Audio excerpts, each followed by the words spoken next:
Capítulo 2. O Evangelho da Criação.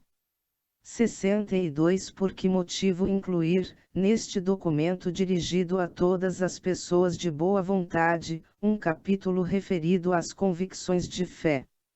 Não ignoro que alguns, no campo da política e do pensamento, rejeitam decididamente a ideia de um Criador ou consideram-na irrelevante, chegando ao ponto de relegar para o reino do irracional a riqueza que as religiões possam oferecer para uma ecologia integral e o pleno desenvolvimento do gênero humano. Outras vezes, supõe-se que elas constituam uma subcultura, que se deve simplesmente tolerar.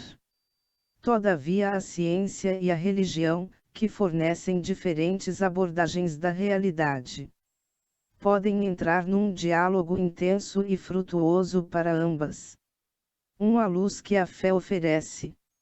63. Se tivermos presente a complexidade da crise ecológica e as suas múltiplas causas, deveremos reconhecer que as soluções não podem vir de uma única maneira de interpretar e transformar a realidade.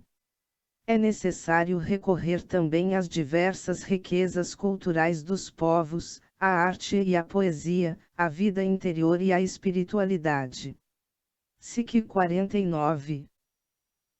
Sermos, de verdade, construir uma ecologia que nos permita reparar tudo o que temos destruído.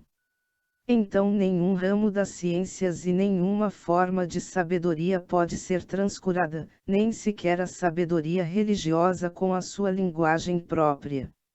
Além disso, a Igreja Católica está aberta ao diálogo com o pensamento filosófico, o que lhe permite produzir várias sínteses entre fé e razão.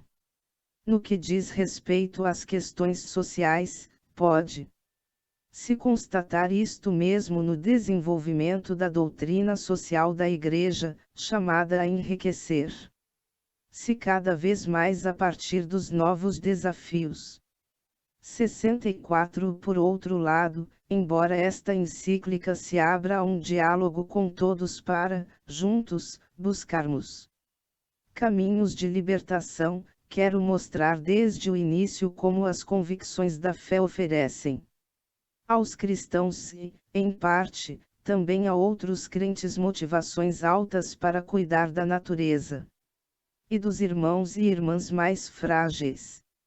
Se pelo simples facto de ser humanas, as pessoas se sentem movidas a cuidar do ambiente de que fazem parte, os cristãos, em particular, advertem que a sua tarefa no seio da criação e os seus deveres em relação à natureza e ao Criador fazem parte da sua fé. 36. Por isso é bom, para a humanidade e para o mundo, que nós, crentes, conheçamos melhor os compromissos ecológicos que brotam das nossas convicções. 36. João Paulo II, Mensagem para o Dia Mundial da Paz de 1990, 15, AAS 82, 1990, 156. 2. A sabedoria das narrações bíblicas. 65. Sem repropor aqui toda a teologia da criação, queremos saber o que nos dizem as grandes narrações bíblicas sobre a relação do ser humano com o mundo. Na primeira narração da obra criadora, no livro do Gênesis, o plano de Deus inclui a criação da humanidade. Depois da criação do homem e da mulher, disse que Deus, vendo a sua obra, considerou-a muito boa. GN 1, 31. A Bíblia ensina que cada ser humano é criado por amor, feito à imagem e semelhança de Deus, confronte com GN 1, 26. Esta afirmação mostra-nos a imensa dignidade de cada pessoa humana, que não é somente alguma coisa, mas alguém. É capaz de se conhecer, de se possuir e de livremente se dar e entrar em comunhão com outras pessoas. 37 São João Paulo II recordou que o amor muito especial que o Criador tem por cada ser humano confere-lhe uma dignidade infinita. 38 Todos aqueles que estão empenhados na defesa da dignidade das pessoas podem encontrar na fé cristã as razões mais profundas para tal compromisso. Como é maravilhosa a certeza de que a vida de cada pessoa não se perde num caos desesperador, num mundo regido pelo puro acaso ou por ciclos que se repetem sem sentido. O Criador pode dizer a cada um de nós, antes. 37 Catecismo da Igreja Católica, 357. 38 Ângelus com os Inválidos, Osnabrück, Alemanha, 16 de novembro de 1980. Insegnamente 3/2, 1980, 1232, L. Osservatori Romano, ed. Portuguesa de 23/11/1980, 20.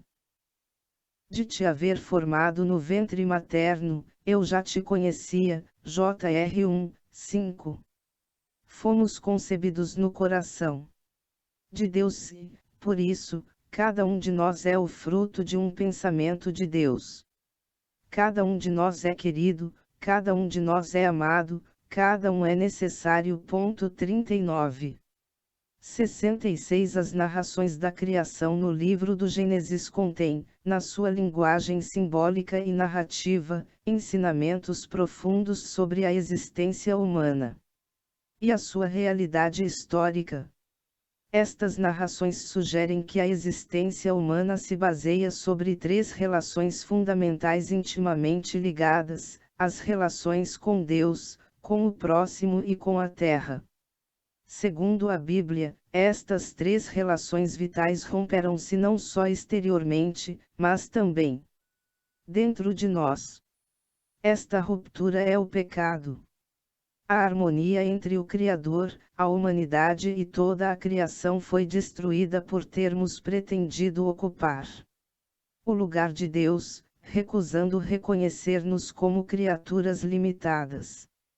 Este facto distorceu também a natureza do mandato de dominar a terra, confronte com GN 1, 28, e de a cultivar e guardar, confronte com GN 2, 15.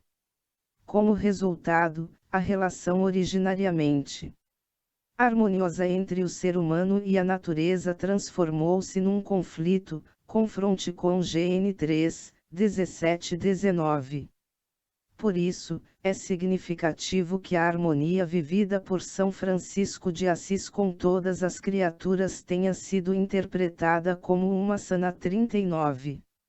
Bento XVI, homilia no início solene do Ministério Petrino, 24 de abril de 2005 AAS 97, 2005, 711, L. Osservatori Romano, ed. Portuguesa de 30/4/2015, 5.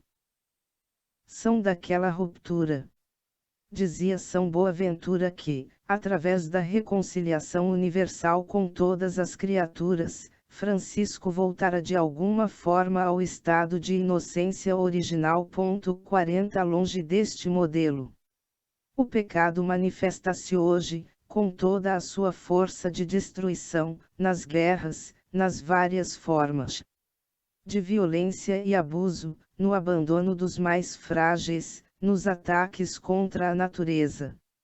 67 Não somos Deus. A terra existe antes de nós e foi-nos dada.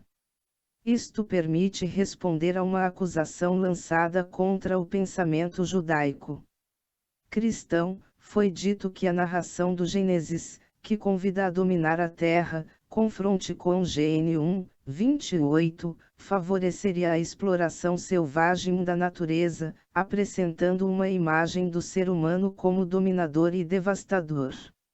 Mas esta não é uma interpretação correta da Bíblia, como a entende a Igreja. Se é verdade que nós, cristãos, Algumas vezes, interpretamos de forma incorreta as Escrituras. Hoje devemos decididamente rejeitar que, do facto de ser criados à imagem de Deus e do mandato de dominar a terra, se deduza um domínio absoluto sobre as outras criaturas. É importante ler os textos bíblicos no seu contexto, com uma justa hermenêutica, e lembrar que nos convidam a cultivar e guardar o jardim do mundo, confronte com GN 2:15. Enquanto cultivar quer dizer lavrar ou trabalhar um terreno, guardar significa proteger, cuidar, preservar, velar. Isto implica uma 40 confronte com legenda maior, oitava, 1, fonte Francescani, 1134. Relação de reciprocidade responsável entre o ser humano e a natureza. Cada comunidade pode tomar da bondade da terra aquilo de que necessita para a sua sobrevivência, mas tem também o dever de a proteger e garantir a continuidade da sua fertilidade para as gerações futuras. Em última análise, ao Senhor pertence a terra, SL 24/23, 1, a Ele pertence a terra e tudo o que nela existe. DT 10:14. Por isso, Deus proíbe-nos toda a pretensão de posse absoluta, nenhuma terra será vendida definitivamente, porque a terra pertence-me, e vós sois apenas estrangeiros e meus hóspedes, LV 25:23. 68. E esta responsabilidade perante uma terra que é de Deus implica que o ser humano, dotado de inteligência, respeite as leis da natureza e os delicados equilíbrios entre os seres deste mundo, porque ele deu uma ordem e tudo foi criado, ele fixou tudo pelos séculos sem fim e estabeleceu leis a que não se pode fugir. SL 148, 5b6. Consequentemente, a legislação bíblica detém-se a propor ao ser humano várias normas relativas não só às outras pessoas, mas também aos restantes seres vivos. Se vires o jumento do teu irmão ou o seu boi caídos no caminho, não te desvies deles, mas ajuda-os a levantarem-se. Se encontrares no caminho, em cima de uma árvore, ou no chão, um ninho de pássaros com filhotes, ou ovos cobertos pela mãe, não apanharás a mãe com a ninhada. DT 22:4.6. Nesta linha, o descanso do sétimo dia não é proposto só para o ser humano, mas para que descansem o teu boi e o teu jumento. Ex 23:12. Assim nos damos conta de que a Bíblia não dá lugar a um antropocentrismo despótico, que se desinteressa das outras criaturas.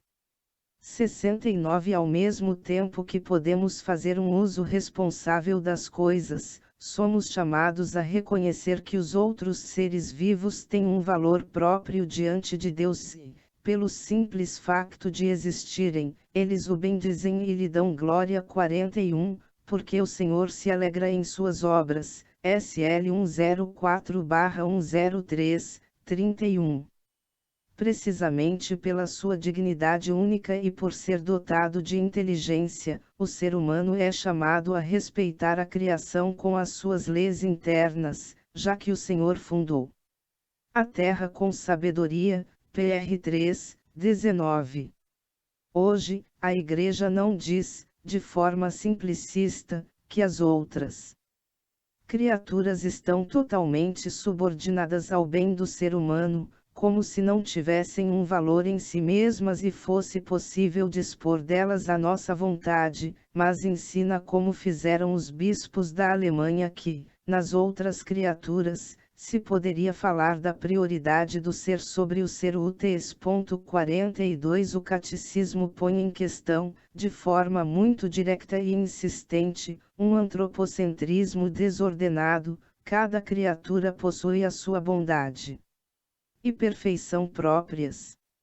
As diferentes cria 41. Catecismo da Igreja Católica, 2416.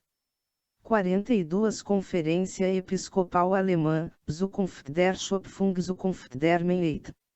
Erklärung der Deutschen Bischofskonferenz Suffragen der Umwelt und der Energieversorgung, 1980, segunda, 2. Turas, queridas pelo seu próprio ser, reflectem, cada qual a seu modo, uma centelha da sabedoria e da bondade infinitas de Deus. É por isso que o homem deve respeitar a bondade própria de cada criatura, para evitar o uso desordenado das coisas. 43. 70 Na narração de Caim e Abel, vemos que a inveja levou Caim a cometer a injustiça extrema contra o seu irmão. Isto, por sua vez, provocou uma ruptura da relação entre Caim e Deus e entre Caim e a terra, da qual foi exilado. Esta passagem aparece sintetizada no dramático colóquio de Deus com Caim.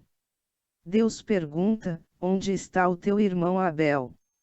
Caim responde que não sabe, e Deus insiste com ele: que fizeste?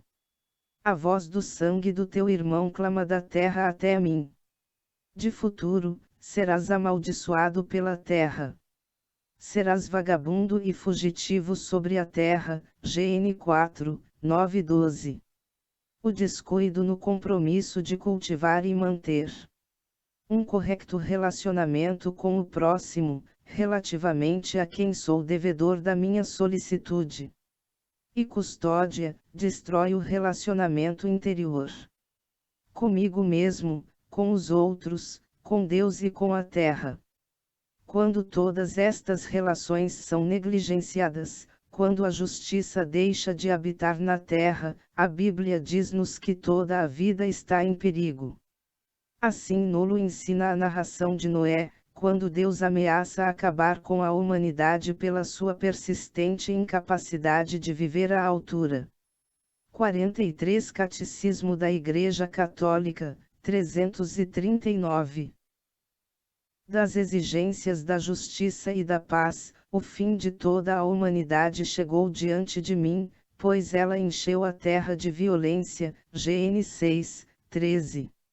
Nestas narrações tão antigas, ricas de profundo simbolismo, já estava contida a convicção atual de que tudo está interrelacionado e o cuidado autêntico da nossa própria vida e das nossas relações com a natureza é inseparável da fraternidade, da justiça e da fidelidade aos outros.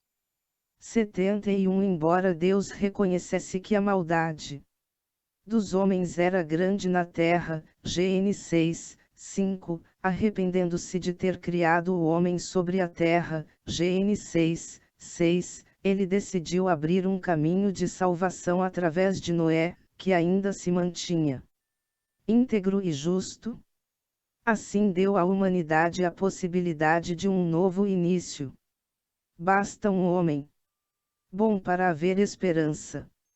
A tradição bíblica estabelece claramente que esta reabilitação implica a redescoberta e o respeito dos ritmos inscritos na natureza pela mão do Criador. Isto está patente, por exemplo, na lei do Shabat. No sétimo dia, Deus descansou de todas as suas obras. Deus ordenou a Israel que cada sétimo dia devia ser celebrado como um dia de descanso, um Shabat. Confronte com GN 2, 2-3, ES 16, 23, 20, 10. Além disso, de 7 em 7 anos, instaurou-se também um ano sabático para Israel e a sua terra, confronte com LV 25:1-4, durante o qual se dava descanso completo à terra, não se semeava e só se colhia o indispensável para sobreviver e oferecer hospitalidade. Confronte com LV 25:4-6. Por fim, passadas 7 semanas de anos, ou seja 49 anos, C. Celebrava-se o jubileu, um ano de perdão universal, proclamando na vossa terra a liberdade de todos os que a habitam. LV 25, 10. O desenvolvimento desta legislação procurou assegurar o equilíbrio e a equidade nas relações do ser humano com os outros e com a terra onde vivia e trabalhava. Mas, ao mesmo tempo, era um reconhecimento de que a dádiva da terra com os seus frutos pertence a todo o povo. Aqueles que cultivavam e guardavam o território deviam partilhar os seus frutos, especialmente com os pobres, as viúvas, os órfãos e os estrangeiros, quando procederes à ceifa das vossas terras. Não ceifarás as espigas até a extremidade do campo, e não apanharás as espigas caídas. Não rebuscarás também a tua vinha, e não apanharás os bagos caídos. Deixá-los-ás para o pobre e para o estrangeiro. LV 19, 9 e 10. 72 Os salmos convidam, frequentemente, o ser humano a louvar a Deus Criador. Estendeu a terra sobre as águas, porque o seu amor é eterno. SL 136/135, 6. E convidam também as outras criaturas a louvá-lo. Louvai, ó, sol e lua, louvai. Estrelas luminosas. Louvai, ó, alturas dos céus e águas que estais acima dos céus. Louvem todos o nome do Senhor, porque ele deu uma ordem e tudo foi criado. SL 148, 13 e 5. Existimos não só pelo poder de Deus, mas também na sua presença e companhia. Por isso o adoramos. 73 Os escritos dos profetas convidam a recuperar forças, nos momentos difíceis, contemplando a Deus poderoso que criou o universo. O poder infinito de Deus não nos leva a escapar da sua ternura paterna, porque em ele se conjugam o carinho e a força. Na verdade, toda a sã espiritualidade implica simultaneamente acolher o amor divino e adorar, com confiança, o Senhor pelo seu poder infinito. Na Bíblia, o Deus que liberta e salva é o mesmo que criou o universo, e estes dois modos de agir divino estão íntima e inseparavelmente ligados. Senhor Deus, foste tu que fizeste o céu e a terra com o teu grande poder e o teu braço estendido. Para ti, nada é impossível. Tu fizeste sair do Egito o teu povo, Israel, com prodígios e milagres. JR 32, 17.21. O Senhor é um Deus eterno, que criou os confins da terra. Não se cansa nem perde as forças. É insondável a sua sabedoria. Ele dá forças ao cansado e enche de vigor o fraco. Is 40, 28b 29. 74 A experiência do cativeiro em Babilônia gerou uma crise espiritual que levou a um aprofundamento da fé em Deus, explicitando a sua onipotência criadora, para animar o povo a recuperar a esperança no meio da sua situação infeliz. Séculos mais tarde, noutro momento de prova e perseguição, quando o Império Romano procurou impor um domínio absoluto, os fiéis voltaram a encontrar consolação e esperança, aumentando a sua confiança em Deus onipotente, e cantavam: grandes e admiráveis são as tuas obras, Senhor Deus Todo-Poderoso. Justos e verdadeiros são os teus caminhos. AP 15, 3. Se Deus pôde criar o universo a partir do nada, também pode intervir neste mundo e vencer qualquer forma de mal. Por isso, a injustiça não é invencível. 75 Não podemos defender uma espiritualidade que esqueça Deus Todo-Poderoso e Criador. Neste caso, acabaríamos por adorar outros poderes. do mundo, ou colocar-nos-íamos no lugar do Senhor, chegando à pretensão de espezinhar sem limites a realidade criada por Ele. A melhor maneira de colocar o ser humano no seu lugar e acabar com a sua pretensão de ser dominador absoluto da Terra, é voltar a propor a figura de um Pai Criador e único dono do mundo. Caso contrário, o ser humano tenderá sempre a querer impor à realidade as suas próprias leis e interesses. 3. O mistério do universo. 76. Na tradição judaico-cristã, dizer criação é mais do que dizer natureza, porque tem a ver com um projeto do amor de Deus, onde cada criatura tem um valor e um significado. A natureza entende-se habitualmente como um sistema que se analisa, compreende e gere, mas a criação só se pode conceber como um dom que vem das mãos abertas do Pai de todos, como uma realidade iluminada pelo amor que nos chama a uma comunhão universal. 77. A palavra do Senhor criou os céus, SL 33/32, 6. Deste modo indica-se que o mundo procede, não do caos nem do acaso, mas de uma decisão, o que o exalta ainda mais. Há uma opção livre, expressa na palavra criadora. O universo não apareceu como resultado de uma onipotência arbitrária, de uma demonstração de força ou de um desejo de autoafirmação. A criação pertence à ordem do amor. O amor de Deus é a razão fundamental de toda a criação. Tu amas tudo quanto existe e não detestas nada do que fizeste, pois, se odiasses alguma coisa, não a terias criado. Sab 11, 24. Então cada criatura é objeto da ternura do Pai que lhe atribui um lugar no mundo. Até a vida efêmera do ser mais insignificante é objeto do seu amor e, naqueles poucos segundos de existência, ele envolve-o com o seu carinho.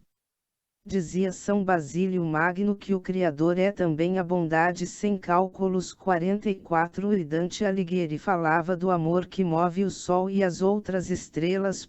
45. Por isso, das obras criadas pode-se subir a sua amorosa misericórdia. 46. 78. Ao mesmo tempo, o pensamento judaico cristão desmitificou a natureza. Sem deixar de a admirar pelo seu esplendor e imensidão, já não lhe atribui um caráter divino.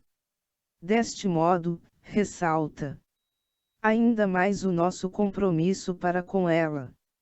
Um regresso à natureza não pode ser feito à custa da liberdade e da responsabilidade do ser humano, que é parte do mundo com o dever de cultivar as próprias capacidades para o proteger e desenvolver as suas potencialidades. Se reconhecermos o valor e a fragilidade da natureza e, ao 44 Ron Hexaemeron, 1, 2, 10, pg 29, 9. 45 Divina Comédia. Paradiso, Cantus Chiae, 145. 46 Bento XVI, Catequese, 9 de novembro de 2005, 3, Insegnamente 1, 2005, 768, L. Osservatori Romano, ed. Portuguesa de 12/11/2005, 24. Mesmo tempo, as capacidades que o Criador nos deu, isto permite-nos acabar hoje com o mito moderno do progresso material ilimitado. Um mundo frágil, com um ser humano a quem Deus confia o cuidado do mesmo, interpela a nossa inteligência para reconhecer como deveremos orientar, cultivar e limitar o nosso poder. 79 Neste universo, composto por sistemas abertos que entram em comunicação uns com os outros, podemos descobrir inumeráveis formas de relação e participação. Isto leva-nos também a pensar o todo como aberto à transcendência de Deus, dentro da qual se desenvolve A fé permite nos interpretar o significado e a beleza misteriosa do que acontece. A liberdade humana pode prestar a sua contribuição inteligente para uma evolução positiva, como pode também acrescentar novos males, novas causas de sofrimento e verdadeiros atrasos. Isto dá lugar à apaixonante e dramática história humana, capaz de transformar-se num desabrochamento de libertação, engrandecimento, salvação e amor, ou, pelo contrário, num percurso de declínio e mútua destruição. Por isso a Igreja, com a sua ação, procura não só lembrar o dever de cuidar da natureza, mas também e sobretudo proteger o homem da destruição de si mesmo. 47. 80. Apesar disso, Deus, que deseja actuar conosco e contar com a nossa cooperação, é capaz. 47. Idem, Carta ENC Caritas in Veritate, 29 de junho de 2009, 51, AAS 101, 2009, 687. Também de tirar algo de bom dos males que praticamos. Porque o Espírito Santo possui uma inventiva infinita, própria da mente divina, que sabe prover a desfazer os nós das vicissitudes humanas mais complexas e impenetráveis. 48. De certa maneira, quis limitar-se a si mesmo, criando um mundo necessitado de desenvolvimento, onde muitas coisas que consideramos males, perigos ou fontes de sofrimento, na realidade fazem parte das dores de parto que nos estimulam a colaborar com o Criador. 49. Ele está presente no mais íntimo de cada coisa sem condicionar a autonomia da sua criatura, e isto dá lugar também à legítima autonomia das realidades terrenas. 50. Esta presença divina, que garante a permanência e o desenvolvimento de cada ser, é a continuação da ação criadora. 51. O Espírito de Deus encheu o universo de potencialidades que permitem que, do próprio seio das coisas, possa brotar sempre algo de novo. A natureza nada mais é do que a razão de certa arte, concretamente a arte divina inscrita nas coisas, pela qual as próprias coisas se movem para um fim determinado. Como se o mestre construtor de navios pudesse conceder a 48. João Paulo II, Catequese, 24 de abril de 1991, 6, insignamente. 14/1, 1991, 856, L. Osservatori Romano, ed. Portuguesa de 28/4/1991, 12. 49. O Catecismo ensina que Deus quis criar um mundo em caminho para a perfeição última, o que implica a presença da imperfeição e do mal físico. Ver Catecismo da Igreja Católica, 310. 50. Confronte com que como Vate. Segunda, Constpast sobre a Igreja no mundo contemporâneo. Gaudium Spes, 36. 51. Tomás de Aquino, Summa Theologiae, Q 104, art. 1, ad 4. Madeira. A possibilidade de se mover a si mesma para tomar a forma da nave. 52. 81. Embora suponha também processos evolutivos, o ser humano implica uma novidade que não se explica cabalmente pela evolução de outros sistemas abertos. Cada um de nós tem em si uma identidade pessoal, capaz de entrar em diálogo com os outros e com o próprio Deus.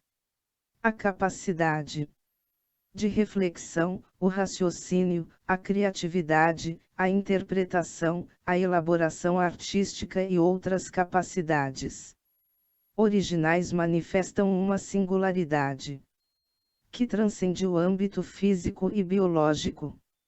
A novidade qualitativa, implicada no aparecimento de um ser pessoal dentro do universo material, pressupõe uma ação direta de Deus, uma chamada peculiar à vida e à relação de um tu com outro tu.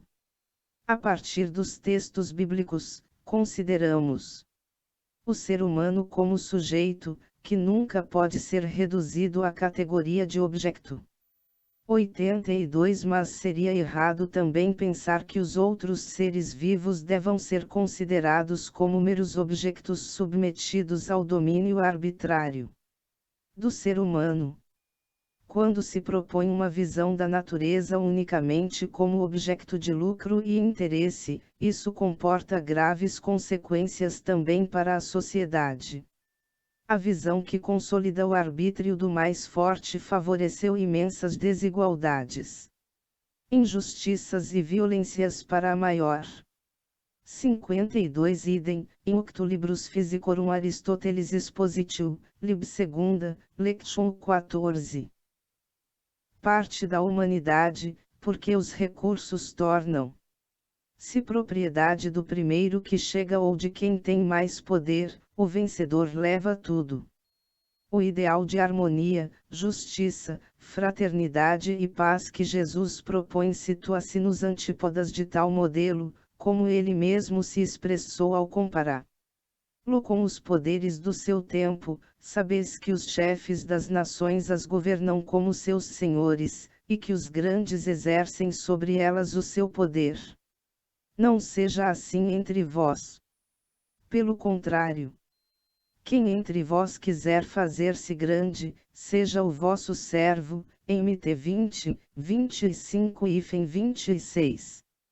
83 A meta do caminho do universo situa-se na plenitude de Deus, que já foi alcançada por Cristo ressuscitado, fulcro da maturação universal. 53 E assim juntamos mais um argumento para rejeitar todo e qualquer domínio despótico e irresponsável do ser humano sobre as outras criaturas. O fim último das restantes criaturas não somos nós, mas todas avançam, juntamente conosco e através de nós, para a meta comum, que é Deus, numa plenitude transcendente onde Cristo ressuscitado tudo abraça e ilumina. Com efeito, o ser humano, dotado de inteligência e amor e atraído pela plenitude de Cristo, é chamado a reconduzir todas as criaturas ao seu Criador.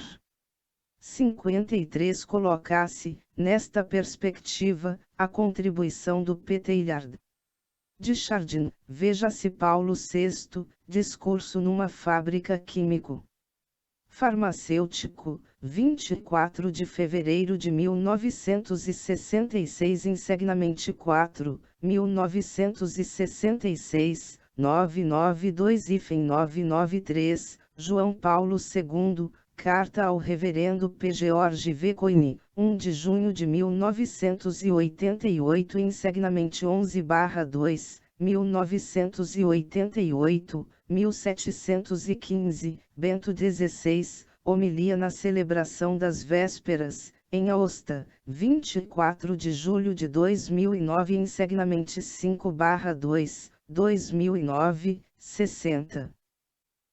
4 A mensagem de cada criatura. Na harmonia de toda a criação. 84 O facto de insistir na afirmação de que o ser humano é a imagem de Deus não deveria fazer-nos esquecer que cada criatura tem uma função e nenhuma é supérflua. Todo o universo material é uma linguagem do amor de Deus, do seu carinho sem medida por nós. O solo, a água, as montanhas, tudo é carícia de Deus. A história da própria amizade com Deus desenrola-se sempre num espaço geográfico que se torna um sinal muito pessoal, e cada um de nós guarda na memória lugares cuja lembrança nos faz muito bem. Quem cresceu no meio de montes, quem na infância se sentava junto do riacho a beber, ou quem jogava numa praça do seu bairro, quando volta a esses lugares sente-se chamado a recuperar a sua própria identidade. 85 Deus escreveu um livro estupendo, cujas letras são representadas pela multidão de criaturas presentes no universo. 54 E justamente afirmaram os bispos do Canadá que nenhuma criatura fica fora desta manifestação de Deus, desde os panoramas mais amplos às formas de vida mais frágeis. A natureza é um manancial incessante de encanto e reverência. Trata-se de uma contínua revelação do divino. 55 Os bispos do Japão, por 54 João Paulo II, Catequese, 30 de janeiro de 2002, 6, insignamente 25/1, 2002, 140, L. Osservatori Romano, ed. Portuguesa de 2/2/2002, 12. 55 Conferência Episcopal do Canadá, Comissão para a Pastoral Social, e o Love All-That-Exists. All Things Are Yours, Good, Lover of Life, 4 de outubro de 2003, 1. Sua vez, disseram algo muito sugestivo: sentir cada criatura que canta o hino da sua existência é viver jubilosamente no amor de Deus e na esperança. 56 Esta contemplação da criação permite-nos descobrir qualquer ensinamento que Deus nos quer transmitir através de cada coisa, porque, para o crente, contemplar a criação significa também escutar uma mensagem, ouvir uma voz paradoxal e silenciosa. 57 Podemos afirmar que, ao lado da revelação propriamente dita, contida nas Sagradas Escrituras, há uma manifestação divina no despontar do sol e no cair da noite. 58 Prestando atenção a esta manifestação, o ser humano aprende a reconhecer-se a si mesmo na relação com as outras criaturas. Eu expresso-me exprimindo o mundo, exploro a minha sacralidade, decifrando-a do mundo. 59. 86 O conjunto do universo, com as suas múltiplas relações, mostra melhor a riqueza inesgotável de Deus. São Tomás de Aquino sublinhava, sabiamente, que a multiplicidade e a variedade provém da intenção do primeiro agente. 56 Conferência dos Bispos Católicos do Japão, Reverence for Life. A Message for the 21st Century, 1 de janeiro de 2001, 89. 57 João Paulo II, Catequese, 26 de janeiro de 2005, insignamente 23/1, 2000, 123, L. Osservatori Romano, ed. Portuguesa de 29/2008. 58 Idem, Catequese, 2 de agosto de 2003, insignamente 23/2, 2000, 112, L. Osservatori Romano, ed. Portuguesa de 5/8/2008.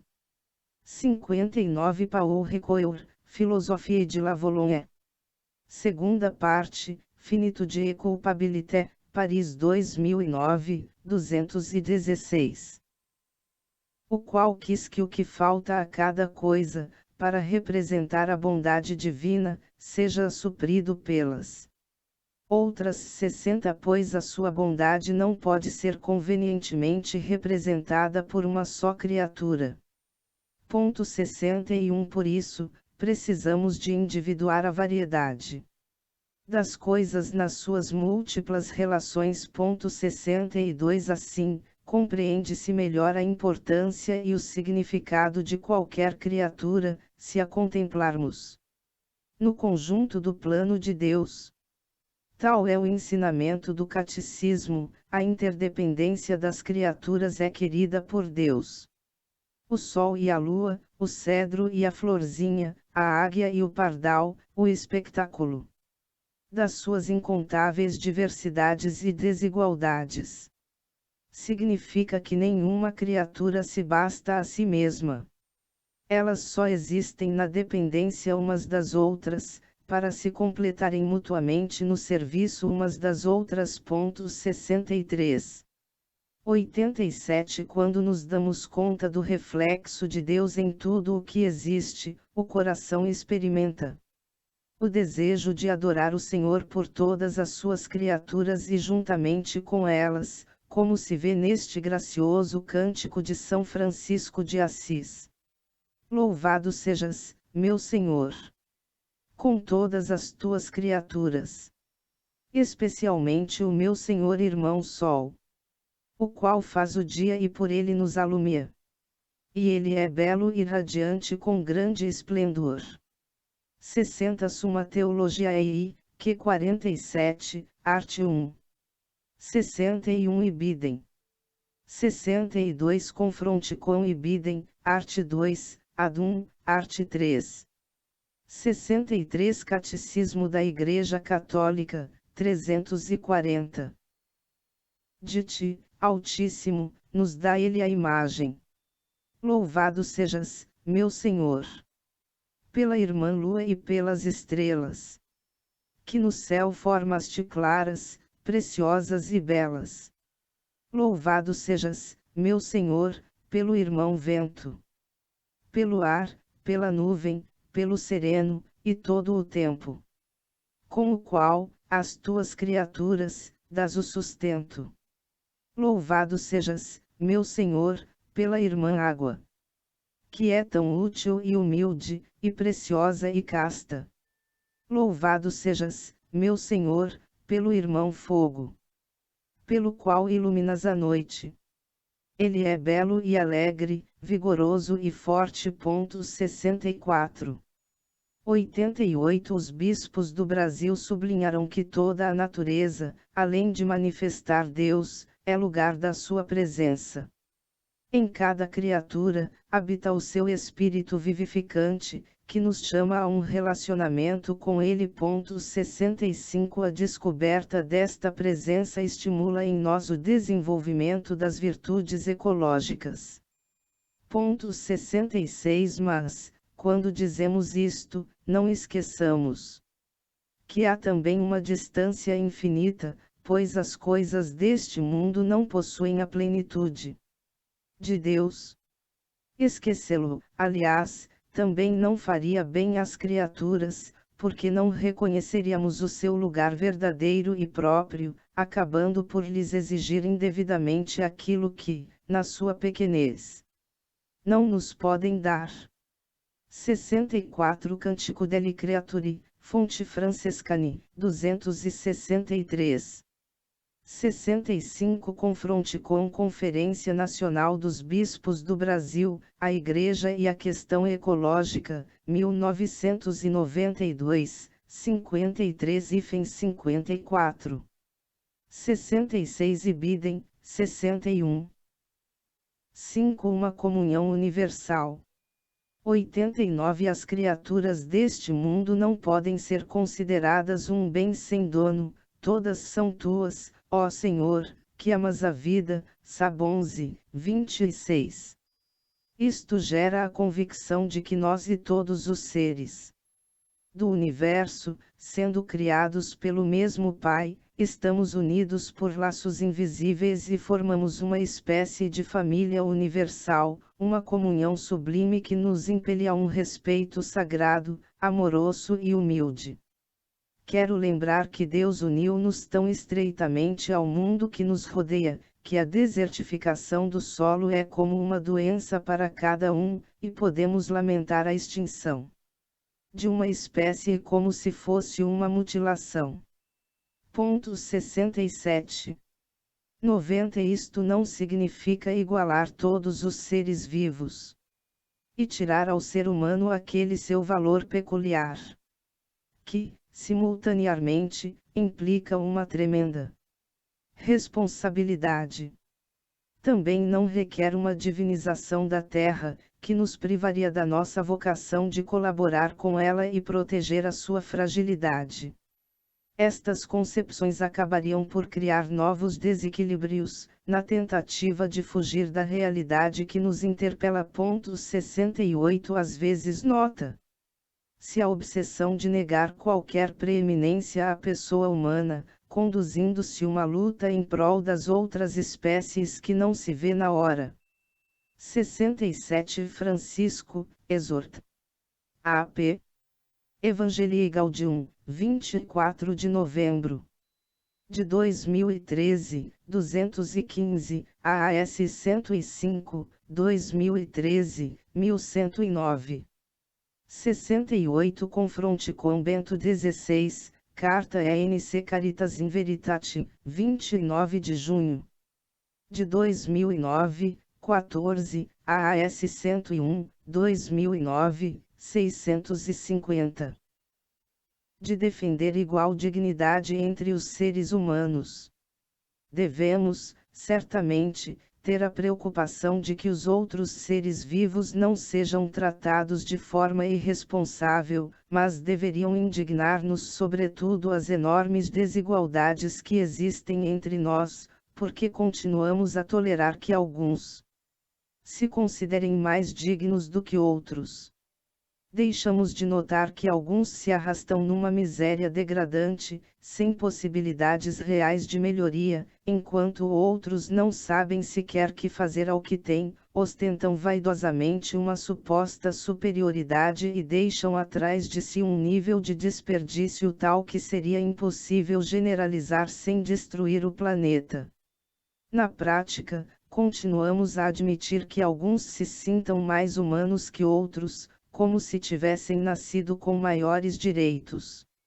91 Não pode ser autêntico um sentimento de união íntima com os outros seres da natureza, se ao mesmo tempo não houver no coração ternura, compaixão e preocupação pelos seres humanos. É evidente a incoerência de quem luta contra o tráfico de animais em risco de extinção, mas fica completamente indiferente perante o tráfico de pessoas, desinteressa-se dos pobres ou procura destruir outro ser humano de que não gosta. Isto compromete o sentido da luta pelo meio ambiente. Não é por acaso que São Francisco, no Cântico, onde louva a Deus pelas criaturas, acrescenta o seguinte: louvado sejas, meu Senhor, por aqueles que perdoam por teu amor. Tudo está interligado. Por isso, exige-se uma preocupação pelo meio ambiente, unida ao amor sincero pelos seres humanos e a um compromisso constante com os problemas da sociedade. 92 Além disso, quando o coração está verdadeiramente aberto a uma comunhão universal, nada e ninguém fica excluído desta fraternidade. Portanto, é verdade também que a indiferença ou a crueldade com as outras criaturas deste mundo sempre acabam de alguma forma por repercutir se no tratamento que reservamos aos outros seres humanos. O coração é um só, e a própria miséria que leva a maltratar um animal não tarda a manifestar-se na relação com as outras pessoas. Todo o encarniçamento contra qualquer criatura é contrário à dignidade humana. 69 Não podemos considerar-nos grandes amantes da realidade, se excluímos dos nossos interesses alguma parte dela. Paz, justiça e conservação da criação são três questões absolutamente ligadas, que não se poderão separar, tratando-as individualmente sob pena de cair novamente no reducionismo.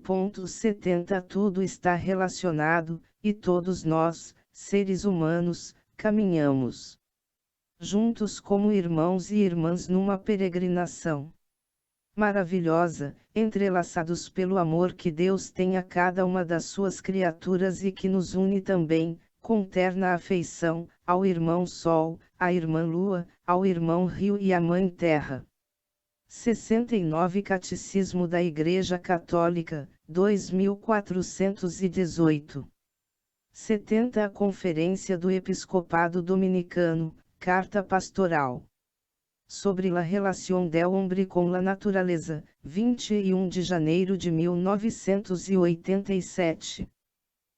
6. O destino comum dos bens.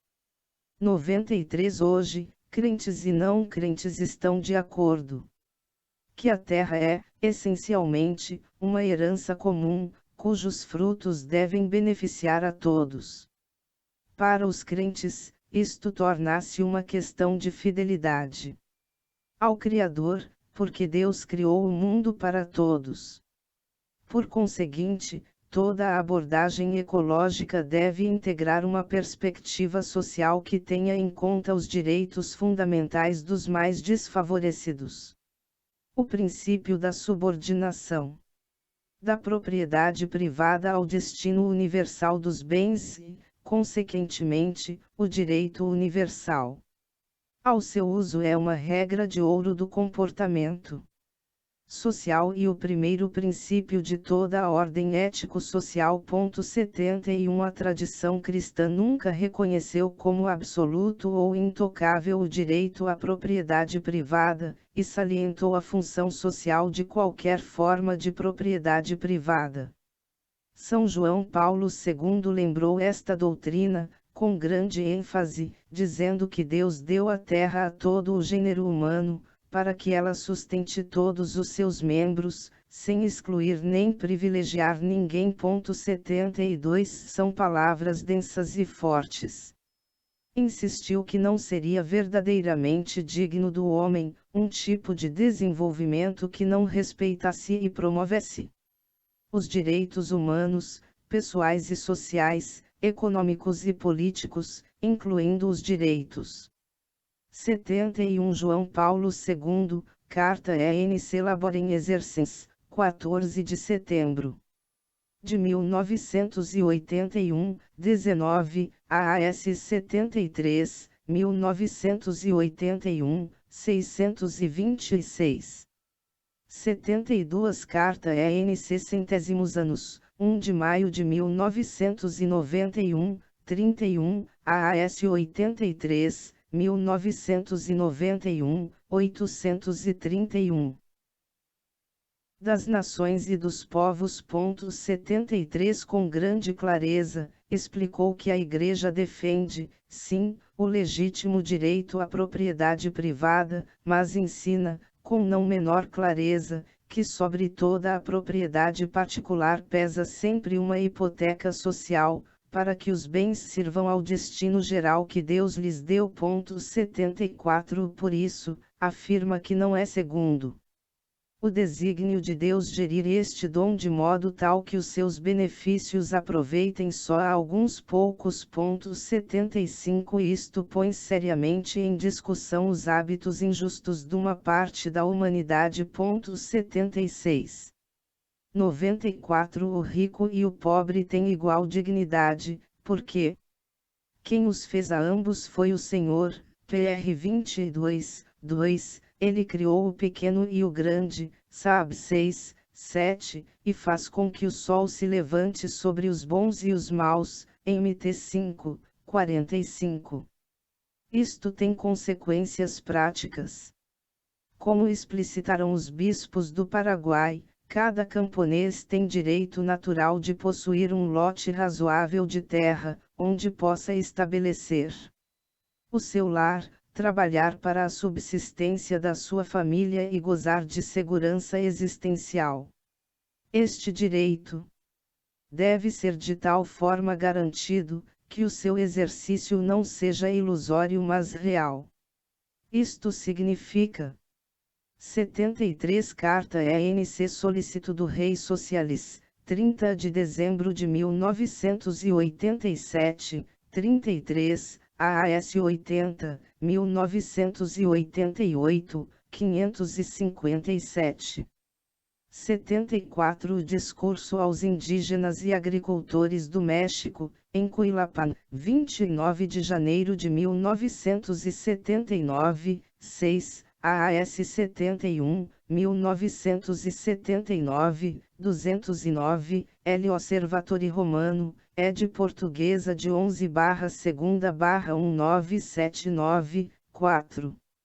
75 Homilia na missa celebrada para os agricultores, em Recife, Brasil, 7 de julho de 1980, 4, AAS 72, 1980, 926, L. Osservatori Romano, ed. Portuguesa de 20/7/1980, 13. 76 Confronte com Mensagem para o Dia Mundial da Paz de 1990, 8, AAS 82, 1990, 152. Que, além do título de propriedade, o camponês deve contar com meios de formação técnica, empréstimos, seguros e acesso ao mercado. 77. 95 O meio ambiente é um bem coletivo, patrimônio de toda a humanidade e responsabilidade de todos. Quem possui uma parte é apenas para administrar em benefício de todos. Se não o fizermos, carregamos na consciência o peso de negar a existência aos outros.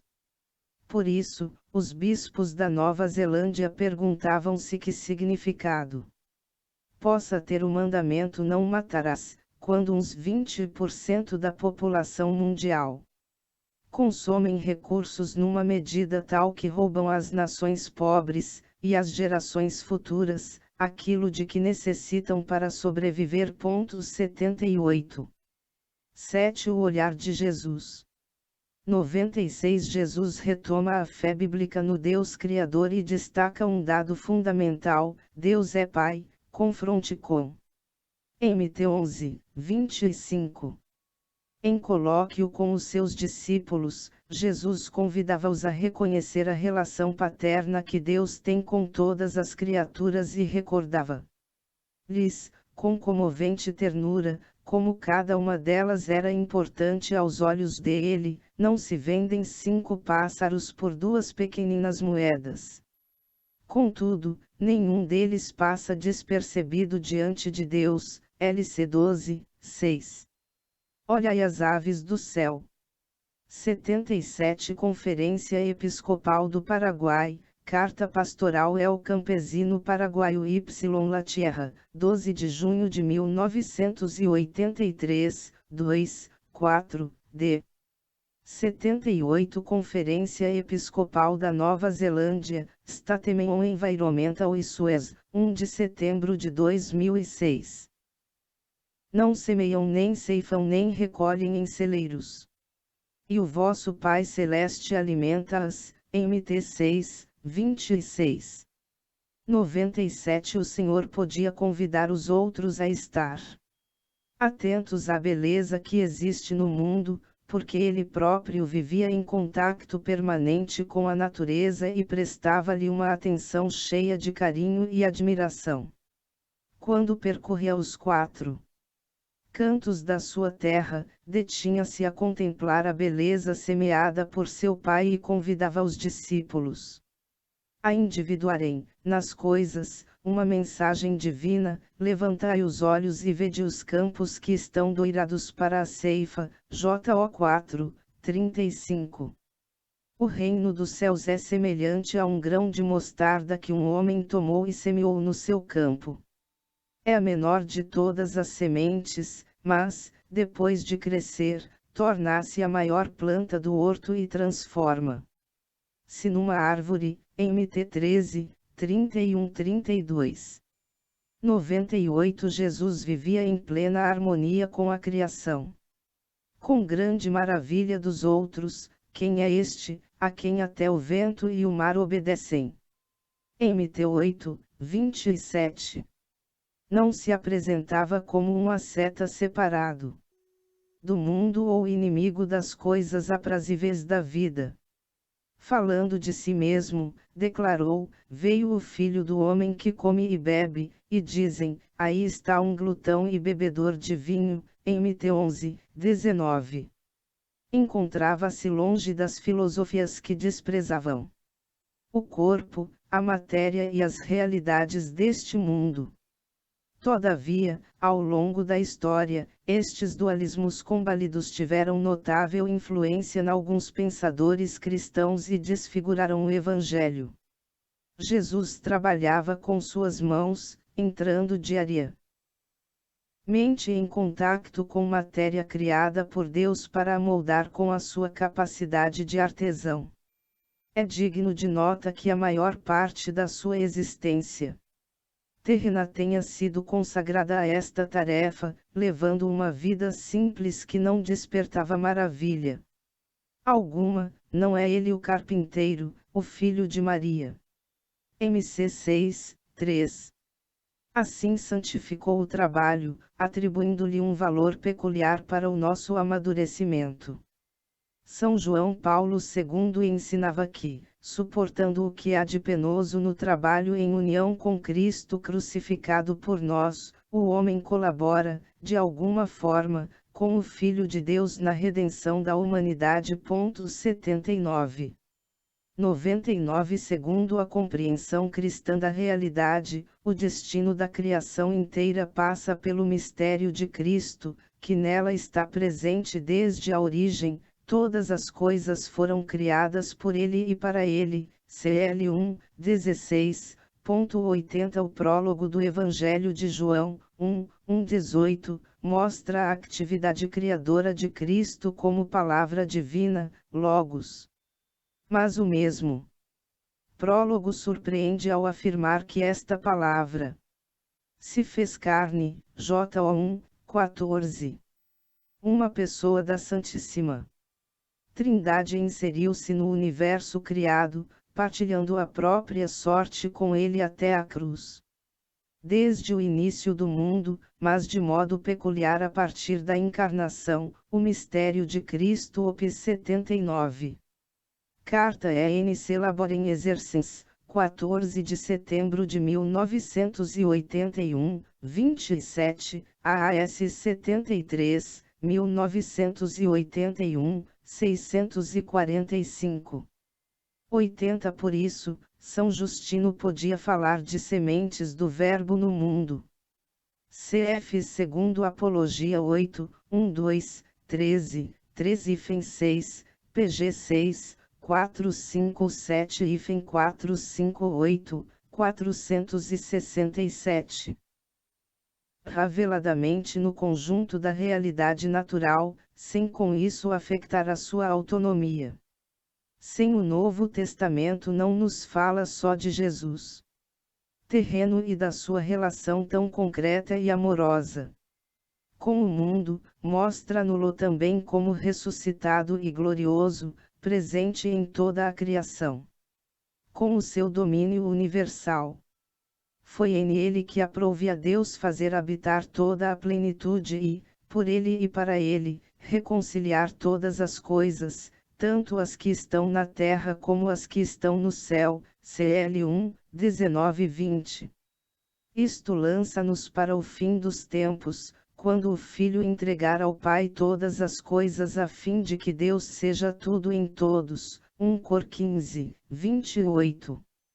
Assim, as criaturas deste mundo já não nos aparecem como uma realidade meramente natural, porque o ressuscitado as envolve misteriosamente e guia para um destino de plenitude. As próprias flores do campo e as aves que ele, admirado, contemplou com os seus olhos humanos, agora estão cheias da sua presença luminosa.